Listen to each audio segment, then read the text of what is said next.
So we do I have to one ask question. You know what the GOAT's number was? 23. And the thing about this podcast, REI Baddies, they also have 23 episodes in their first year. That tells you they are the GOAT of podcasting right now. They're filling the space between OGs in the business and brand newbies. They are absolutely killing it. And also, we need way more women investors that are doing podcasts. Why? Because right now, there's proof, scientific numbers that are telling us that more women are entering into the business of real estate investing and developing than ever before. Here's the thing. You got to go check out their podcast every Monday morning at 6 a.m. These guys are such baddies, that they drop an episode early in the morning because only early birds catch that worm.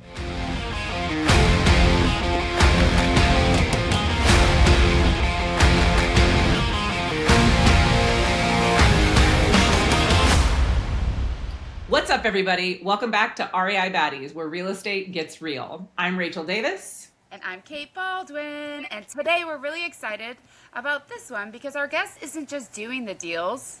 She is doing the work behind the scenes that actually changes communities. Jennifer Breitbach is an investor, she's an educator, and an operator who understands the importance of investing in your hometown. On top of running her business, she also serves on the board of directors at the Goose Foundation, a nonprofit based in Butte, Montana, focused on housing and recovering services for those suffering from opioid addiction. Jennifer brings a grounded, authentic approach to this industry, one that balances finding your voice, responsibility, and transparency. And we are so excited to unpack that with her today. Jennifer, welcome to REI Baddies. Welcome. Thank you. Thanks for having me. I'm excited.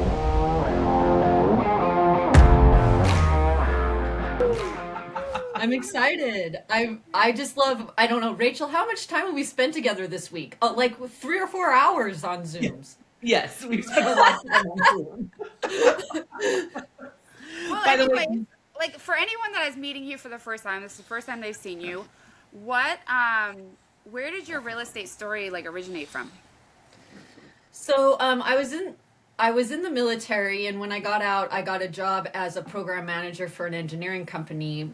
We designed mixers, and so I did I was already in ops in the military, and then I went into that job, and my electrical engineering degree helped me understand engineering talk and stuff, so then I could just do ops there. And so that worked really well. I was killing it. I was just doing a wonderful job.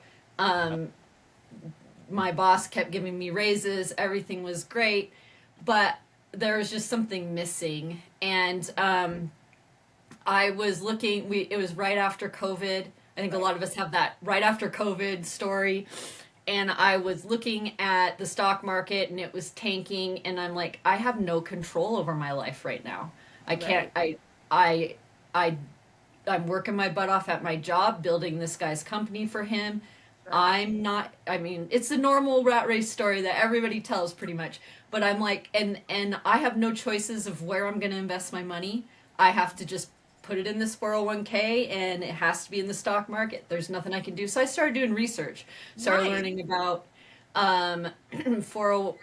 self-directed 401 or IRAs. I started learning about investing, real estate, all of it, and I joined a couple mentorships. The first one being multifamily mindset, and learned, and it had a lot of mindset training in it.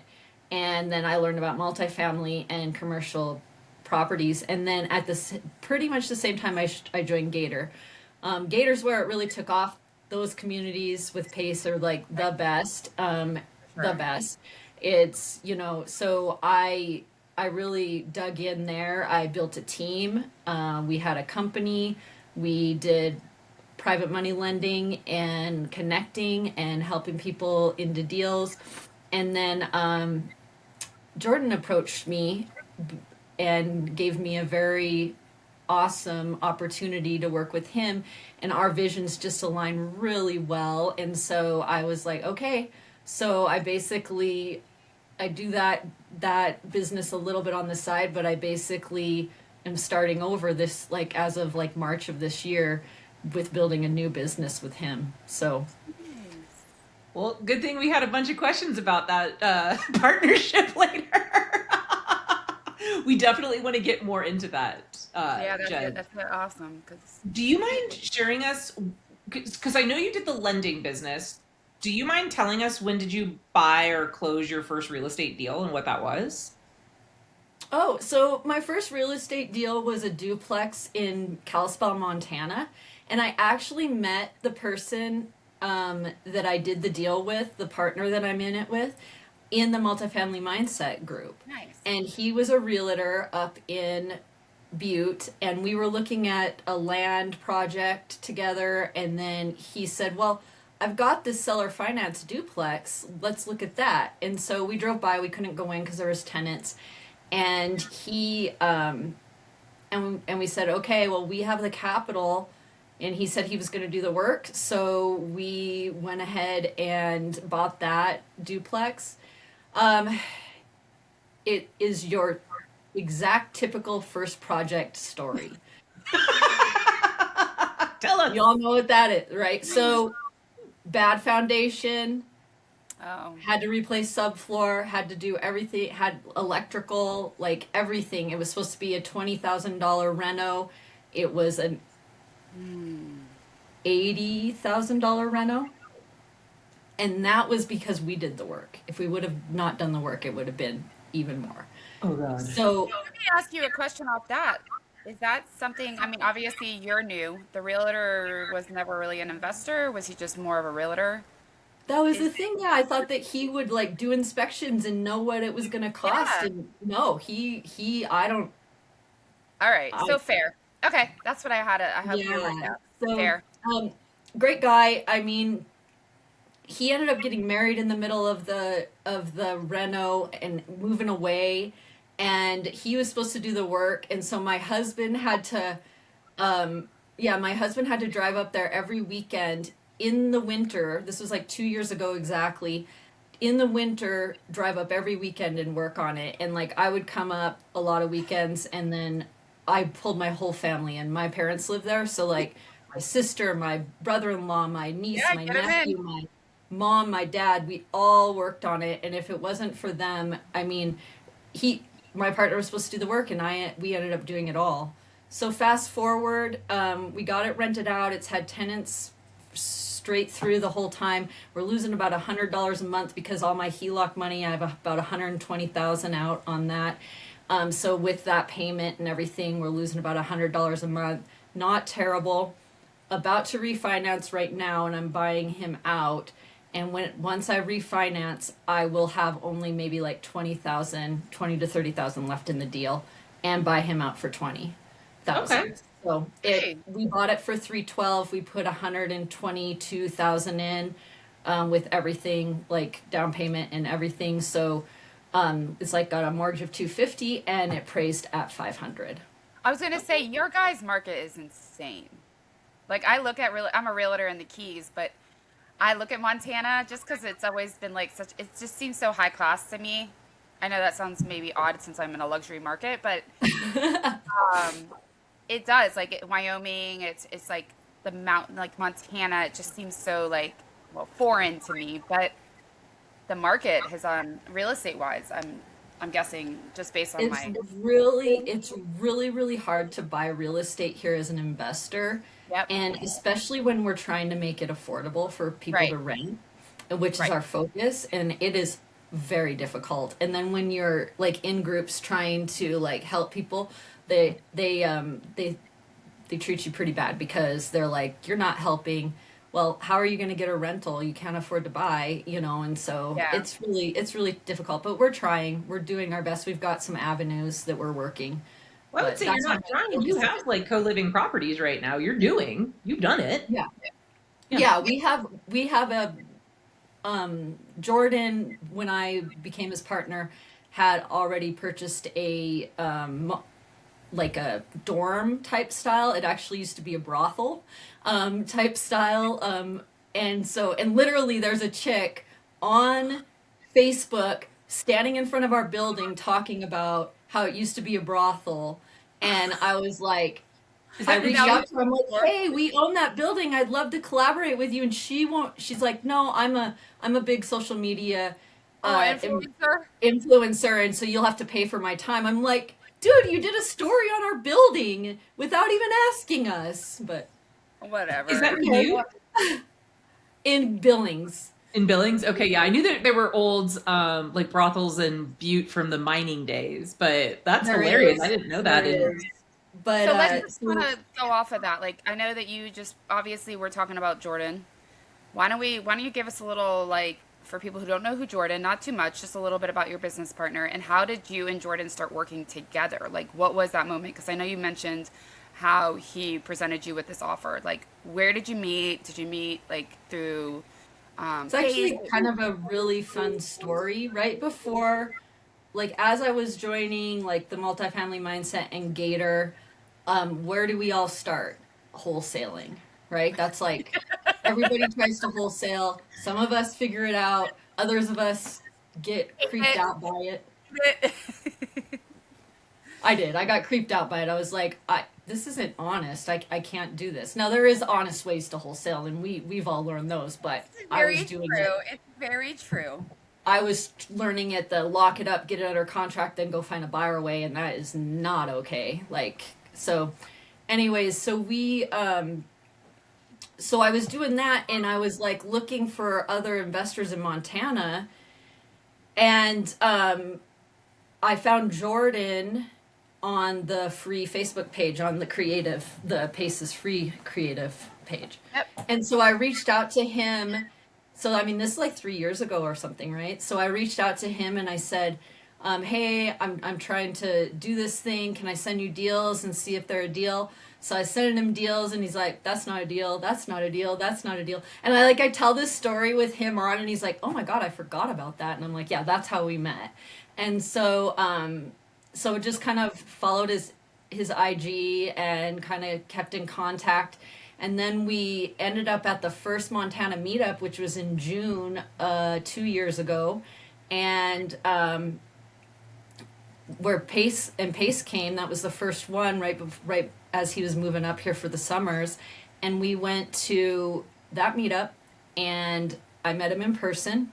And that's when he raised his hand and said, so Pace is just talking to the group, saying, hey, we need to, hey, one of my biggest struggles was I brought my Airstream up. There's no place to stay. I had to drive all the way to Livingston with it. If you know Montana, it's like up over a pass to find a place to stay. He couldn't stay in Bozeman. It was full.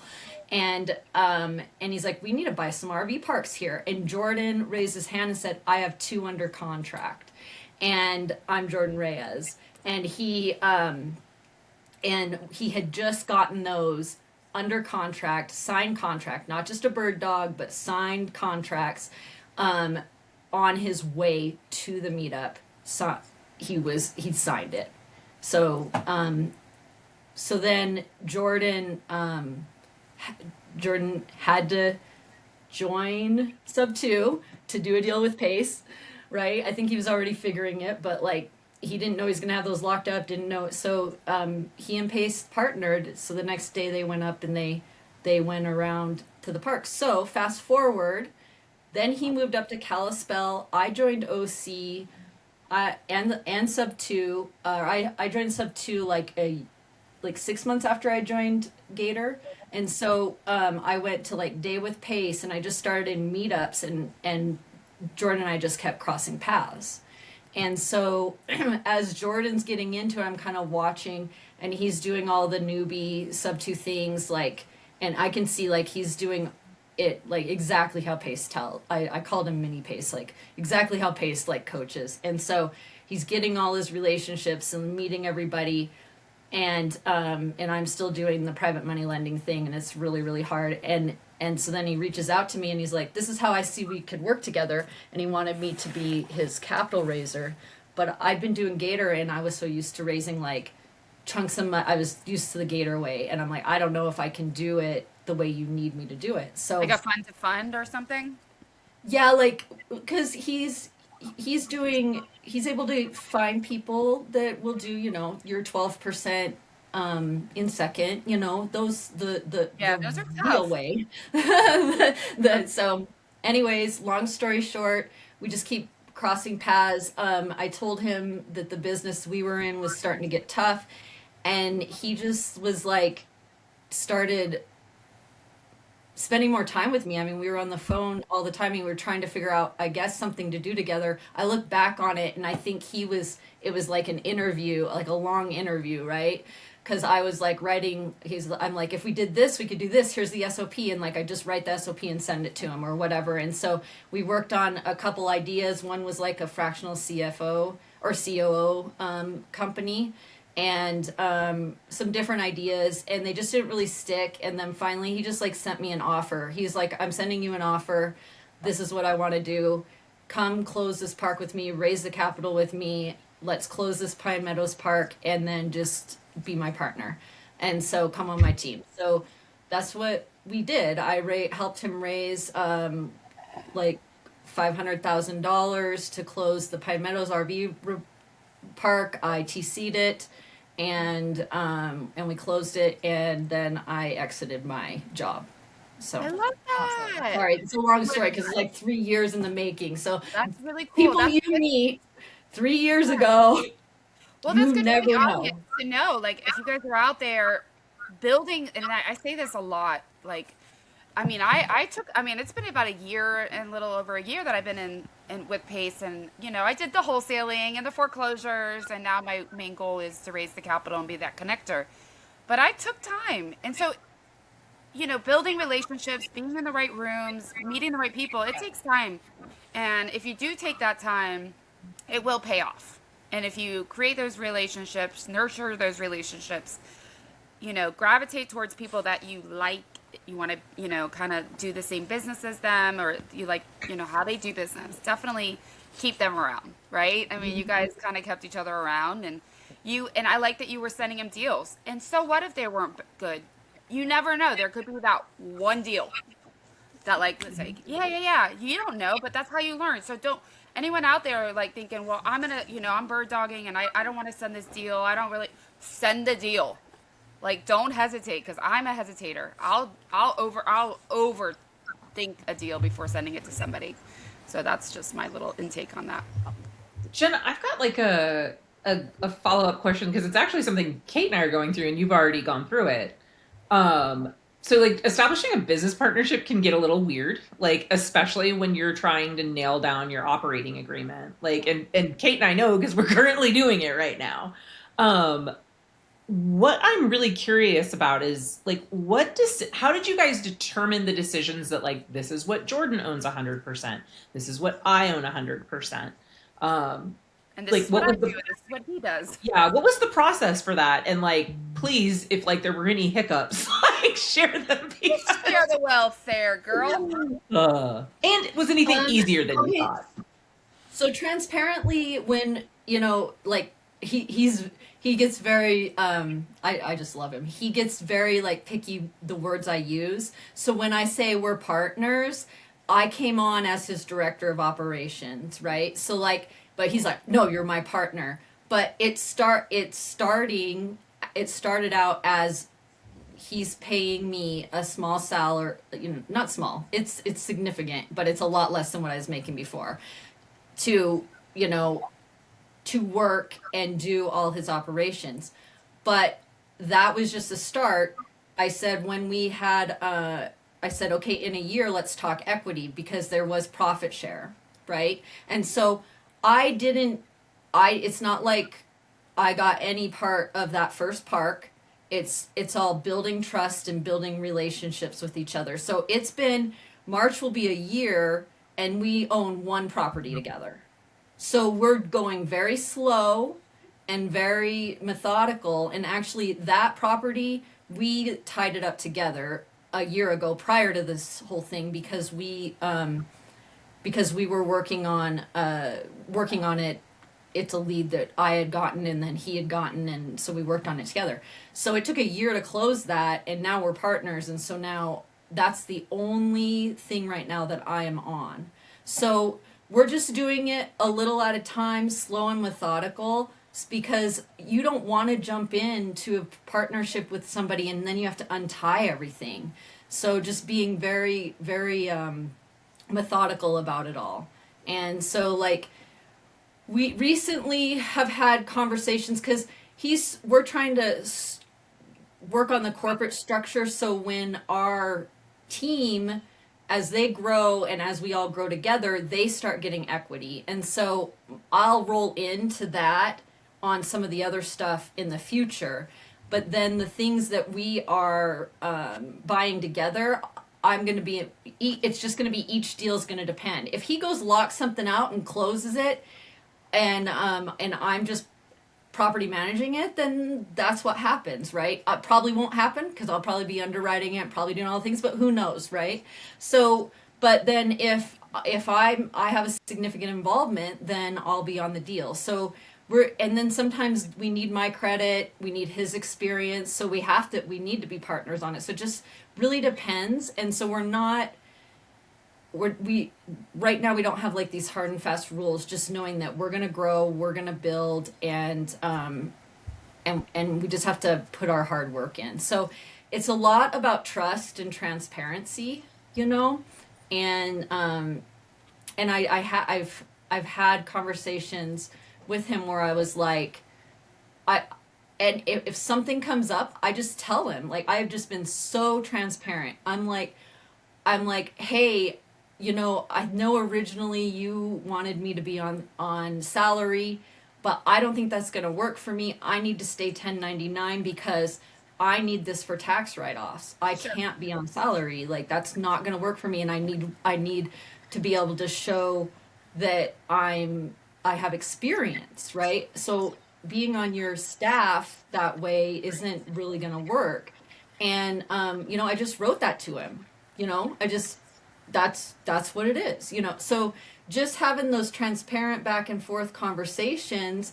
And I mean, we've had some really hard conversations.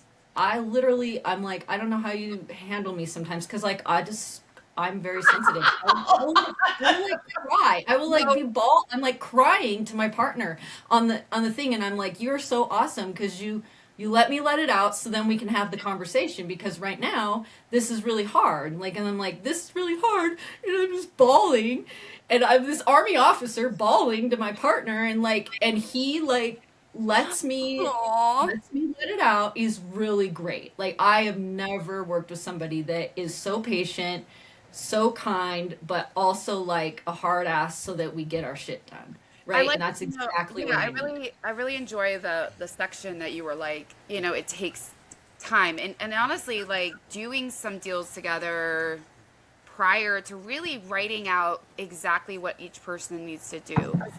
And like just even like just for Rachel and I think, we're obviously like, this is show 34 or something.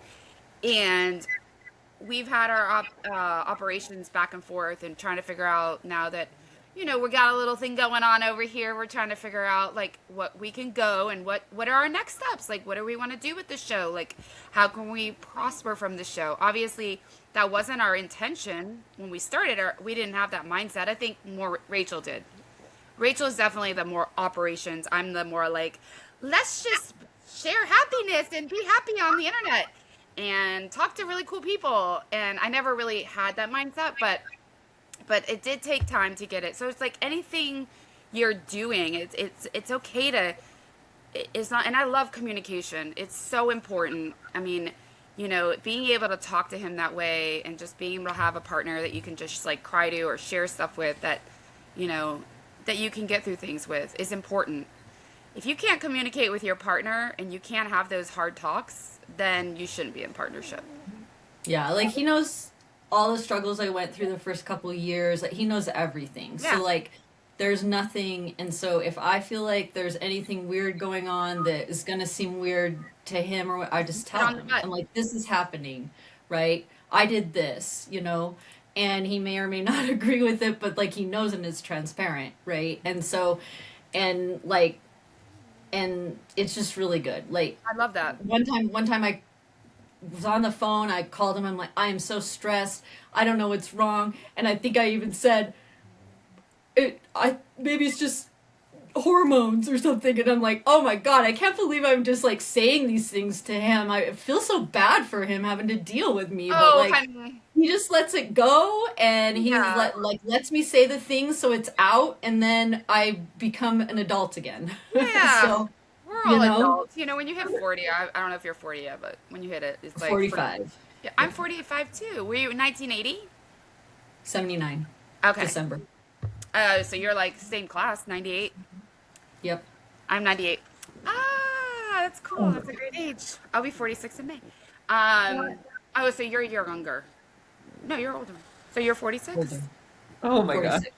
Sorry, I forgot. I'm I'm like, 46. wait, am I supposed to be? I'm like, oh. But I lose track. It I doesn't matter anymore. I think it's great because I think we look great for this age. I I don't think so feel it, too. right? So I'm Agree. like, I'm 46. They're like, there is no way. They're like, my best friend's like, shh, we're only 45, okay, for 10 more, you know. All right. Oh, I do want to get on another topic because I know that you're really into your, you know, I really think what you're doing and what kind of impact you're making on the nonprofit world and just your leadership. And, you know, you serve on this board. And we know, Rachel and I know why you got into this. Do you want to share like how this nonprofit started and just kind of where it's going? What can we do to help? But more so where it's at, and then like asking the community like what can we do to help you be more successful?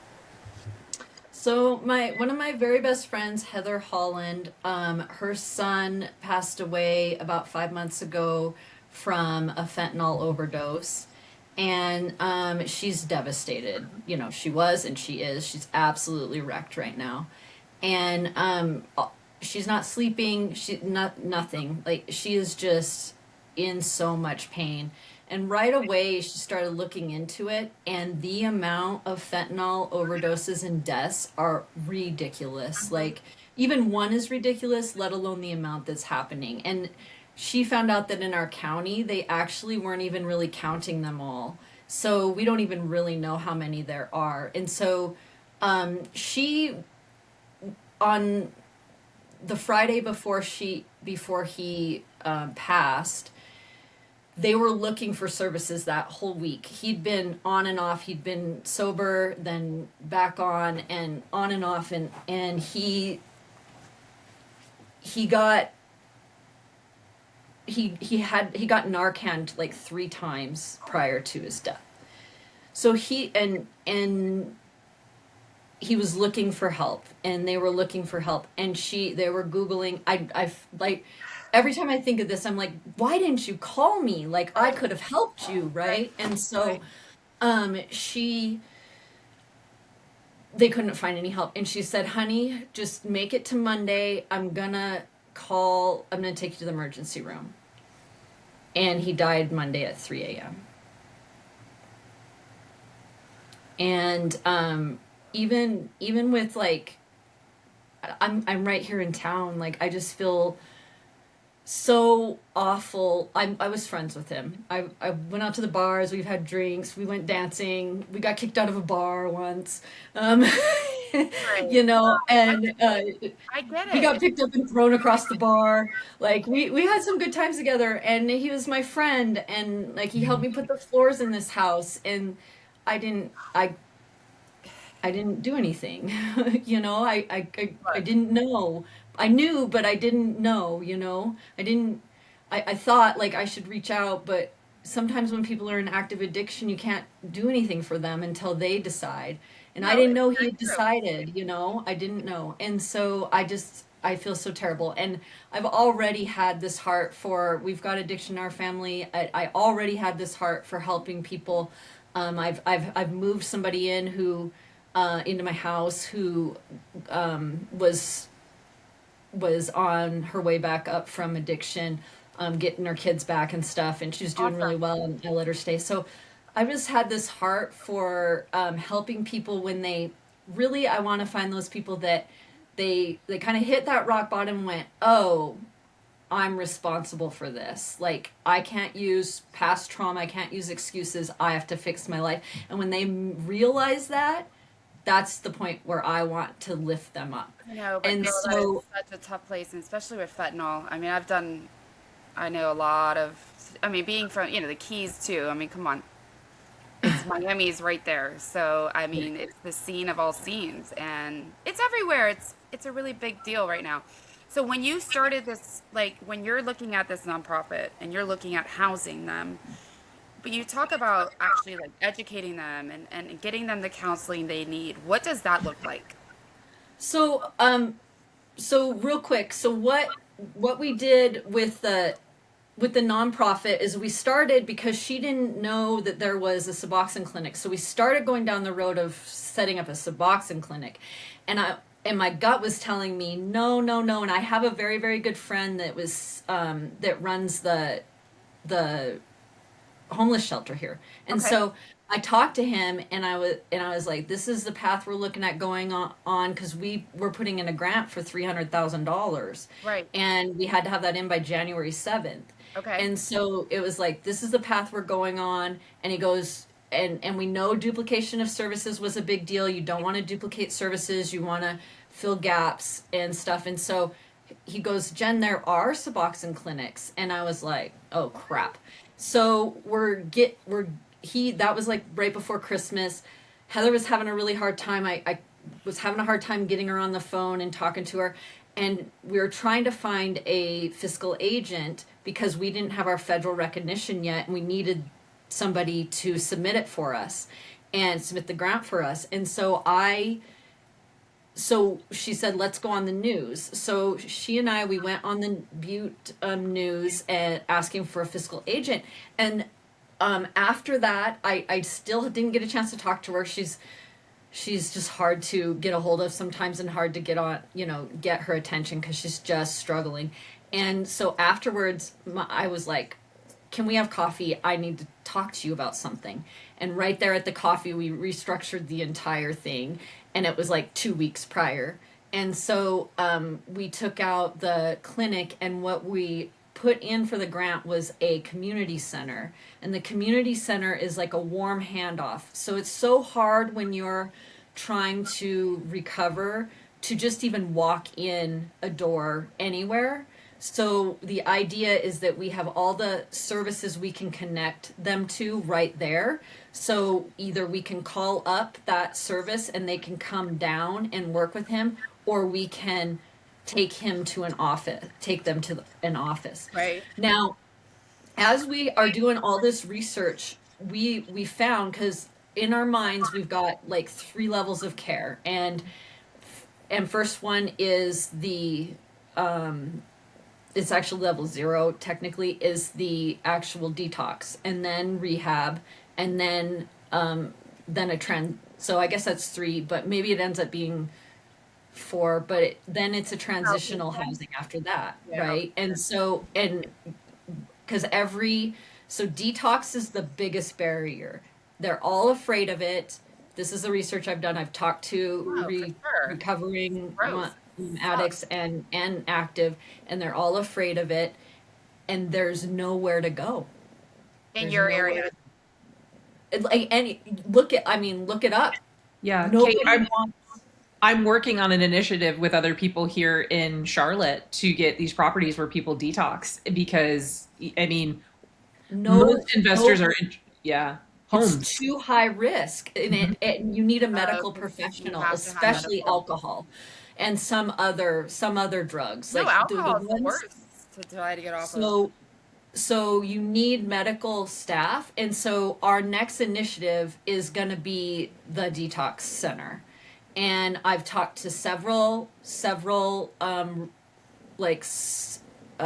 living and stuff, and that's what they're like. We won't take them until they're detox. Well, how the hell are they supposed to get off the drug, right? It's Yeah, hard so- to find the operators that'll do that, Kate, and the permits can take like 8 to 10 months. It's Yeah, crazy. So that's our next initiative, is the detox center, and then we'll probably partner with rehab and sober living facilities until we figure out where there's a gap there, if there's a specific gap, Hey, if you and focus then on we'll that, have housing after. sure, but focusing on the detox part it's the hardest. It's the hardest for the person detoxing, and it's hard for the people, the staff. Yeah. So we're waiting for that nonprofit. We're waiting for that grant to come back, but we're going to start applying for some others now. We just needed a rest after the holidays, and after all of that, I mean, we submitted it on January 7th, and it was just like, so much. And So what then can she's our writing a audience book. help you with? Oh, she's writing a book. Yeah, she's writing books too at the same time. She's exhausted and won't stop. I'm just like, Heather, take a break, but she can't. And so what can you help me with? If anyone knows anything that they can help with about starting a detox center, Okay. that's what we need to do. Okay. And I need to know operators for my detox steps and centers. what I need to do and who I need to hire. I mean, I can do all the research, but if anyone has any shortcuts or anything, that's what I need. We'll put that out there specifically. We'll put some reels out just for that so the audience can get to you. How do they reach you? They can reach me at my IG, the Jennifer Bright. Well, we'll put it in the Yeah, put it my IG. You guys can put it in there, or Facebook. I'm all over Facebook too. You have Reach it out in to a, me. just include your email too. And yeah, you can reach me at jennifer.l.breitbach@gmail.com. Perfect. Some people are old school. Hopefully I replace it. If I miss your email me again, because emails are lots I of know, emails. they get tough. Put urgent. Yeah. Oh yeah, that's what we need. Everyone to say everything's urgent. That'll help. Oh my gosh. I think we're toward the end, and there is a final question that we ask every guest. Kate, would you like to take this one? So, all right. So everyone that comes on our show, I'm sure if you haven't seen our show, you should have seen our show. I'm just kidding. Not that she's threatening anyone who's maybe watching. The main question. Make it good, okay? So what makes you an REI baddie? I'm an REI baddie because I have a heart for helping people, and real estate is the vehicle that I've chosen to use. And so I am a badass for getting the word out there and finding ways to make people's lives better. I love it. Yeah, Jennifer, thank you. That was actually such a great conversation, and thank you for bringing your honesty and your clarity and that real perspective to the table. Everyone that's listening, if this episode resonated with you, make sure that you like it, subscribe, and if you share it with somebody that might need this, especially anyone out there that knows anything about detoxing, rehabs, or starting one, please, even if you write it in our comments, we'll get it to Jen. Again, thank you for everyone. Drop it, and then drop in the comments your biggest takeaway. And we'll see you next week. Who's on next week, Rach? Don't make me answer questions I don't have the answer to right now. I have so many lists. Like so many things happening. So many things. I will tell you, we have a guest for after you, but I got to figure out which one it is. I'm trying to think, like, I saw Rachel's calendar. What does it say? What did it say? Oh, no, that's future stuff. So we've got these booked out for weeks. So I'm always like, wait, not who's next week, who's after this. There's some mental gymnastics that go on with it. I know, and it's so funny because we actually had one that I scheduled for Monday, and then it didn't come out. So it's all good. Again, thank you, Jennifer, for coming on, and everyone out there, stay batty. Thanks, guys. Thanks for having me.